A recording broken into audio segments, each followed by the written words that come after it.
Week 7 of the fantasy baseball season, and here's a few hitters I look to buy and trade for this week. The first hitter, Manny Machado of the San Diego Padres. Right now, he's been off to a slow start in the year. 5 home runs, 22 RBIs, a stolen base, 20 runs scored, a 227 average, and a 283 on base. But the last couple weeks, he's been hitting up below the Mendoza line. 1 homer, 9 RBIs, 5 runs scored, a stolen base, 163 average, and a 217 on base. And Manny Machado, we know when it's all said and done, and you look at the stats at the end of the year, he's a 30 and a 90, a 30 or 100 guy. Get you a few stolen bases and hit anywhere from 260 to 280 with a 320, 330 on base percentage. So Machado off to a slow start, but he's a professional hitter.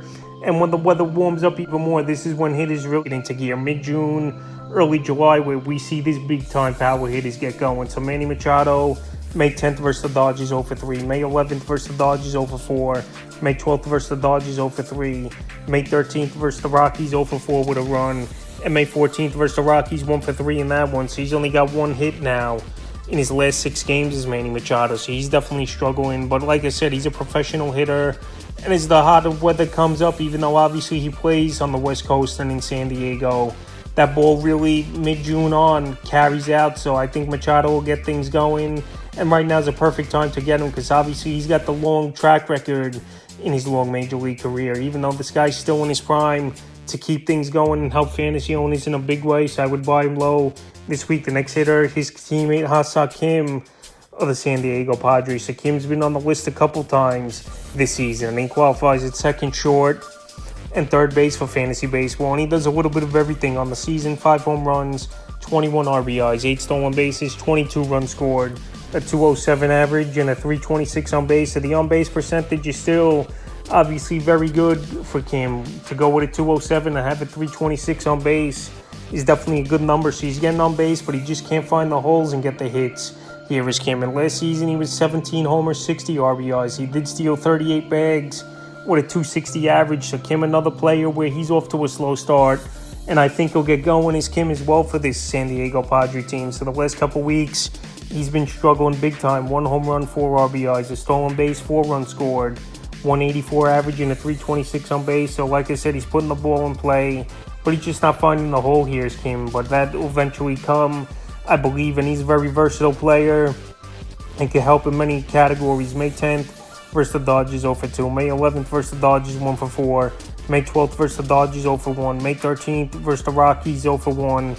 And May 14th versus the Rockies in that one 1-3. So right now, he's been off to a slow start as Kim. But like I said, he's still helping on base percentage. Still has 8 bases stolen so far in the early going. And now if he just could get some hits and drive the baseball for extra base hits as well, he really can help fantasy owners. And he's under a radar type of buy this week. The next hitter, Paul Goldschmidt of the St. Louis Cardinals. So Paul Goldschmidt, he's been in a tailspin this season, and it's surprising how bad he's been on the year. 3 home runs, 19 runs scored, 14 RBIs, 2 stolen bases, a 200 batting average, and a 284 on base. He struck out Goldschmidt 56 times, which is surprising to me, in 155 bats. So right now, Goldschmidt's off to a bad start this season. Very bad start, obviously. The last 2 weeks, hitting 180, but it's only up from here. And obviously, Goldschmidt owners, they're probably frustrated where they took him in the top 7-8 rounds of the fantasy drafts here. I know the numbers went down a little bit last season, but he still had a good approach at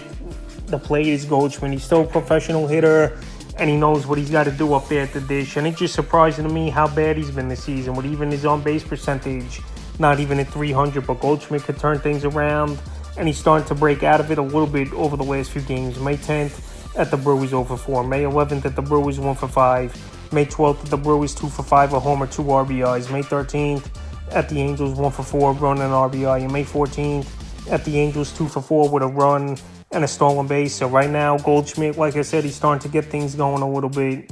And before he really gets going and goes on a tear over the next few weeks, this possibly is the last chance for owners to go out there and get him. Because like I said, if Goldschmidt keeps it going and gets those multiple hit games in a row now, like he's starting now with 2 out of 3 games with multiple hit games as Goldschmidt, then he's not going to be someone owners are going to want to sell off, because they've been waiting 6-7 weeks already for him to get going. And now he's finally starting to show some signs, but I would buy him low this week. The next hitter, Torres of the New York Yankees. So Gleyber Torres, it's been a struggle for him this season, no doubt about it. After last year, he had a nice bounce-back season for the Yankees with 25 homers, 68 RBIs, a 273 average, and a 347 on base with 13 stolen bases. So far this season, like I said, we haven't seen much from Torres. 2 home runs, 10 RBIs, 3 stolen bases, 18 runs scored, a 208 average, and a 289 on base. So Gleyber Torres, you would think with Juan Soto and Alex Verdugo, off-season additions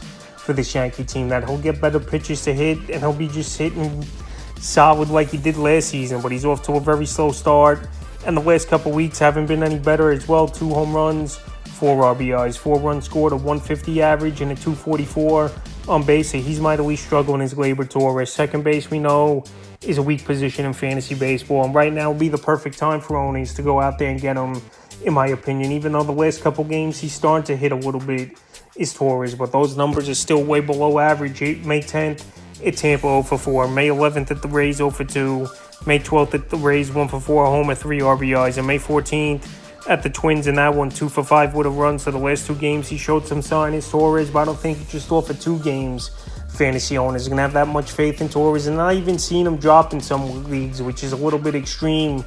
But right now he's owned in 80% of leagues. But I still think a lower end pitcher in your rotation could get a deal done for Torres, and I would make a deal for him this week and buy him. And the 5th and final hitter I look to buy and trade for is Corey Seager of the Texas Rangers. So this Ranger team, some of their top hitters have definitely struggled over the last couple weeks here, and Corey Seager has definitely struggled this year. Obviously on the year, 5 home runs, 16 RBIs, 18 runs scored, a 235 batting average, and a 314 on base. In the last couple weeks here, 3 homers, 9 RBIs, 6 runs scored, 231 average, and a 293 on base for Seager. So Seager, the World Series MVP, maybe a little bit hangover from the World Series for Seager and this Ranger team a little bit, but he's still putting the ball in play. He struck out 30 times, is Seager, and 157 at bats, so he's still putting the ball in play. He's just not finding the holes right now. And you know, when Seager gets out, we've seen it in the playoffs. We saw it all last season. We had a monster season, 33 and 96 with a 327 average. That this guy could carry a fantasy team for months on end and be a big-time player for your team. So right now, while he's struggling and not getting much going, he's a perfect buy low this week. May 10th at the Rockies, 2 for 3, a homer, 2 RBIs. May 11th at the Rockies, 1 for 4. May 12th at the Rockies, 1 for 4.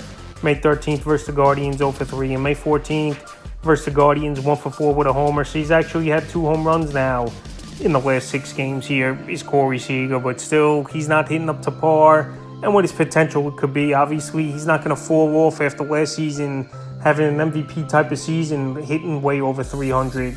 And then just falling off, hitting right now in the 230. So I think Seager will get going. And another guy with the warmer weather coming, this is where these hitters really break out and get going. So I will buy him this week. So that's a few hitters I look to buy and trade for Week 7 of the fantasy baseball season.